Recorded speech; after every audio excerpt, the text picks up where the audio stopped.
હું મારા ભુવાના ઘરે આવ્યો છું, મતલબ ફઈના ઘરે. એન્ડ જુઓ, આમની એજ છે, મારા ફઈના સાસુમાં છે, એમની એજ છે 95. તમે જોઈ શકો કે આમની એજ 95 છે. મારા બા છે, મારા ફઈના સાસુ 95. માથે ઓઢેલું છે, અને આજકાલની છોકરાઓને માથે ઓઢવું ગમતું નથી. જોઈ લો, નવયુગલ છોકરીઓ જેને માથે ઓઢવું ગમતું નથી, 95માં પણ ઓઢે છે માથે.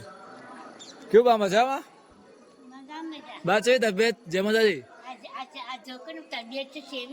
જવા 95 વર્ષ થયા બા. 95 કેટલી વર્ષ થઈ? કેટલા વર્ષ થયા બા?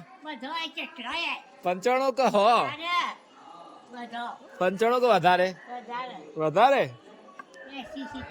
80-70. ફુવાની ઉંમર 60 ઉપર હેડી, તમારી વાત થઈ હશે 80, વધારે નહીં થઈ હોય? હા,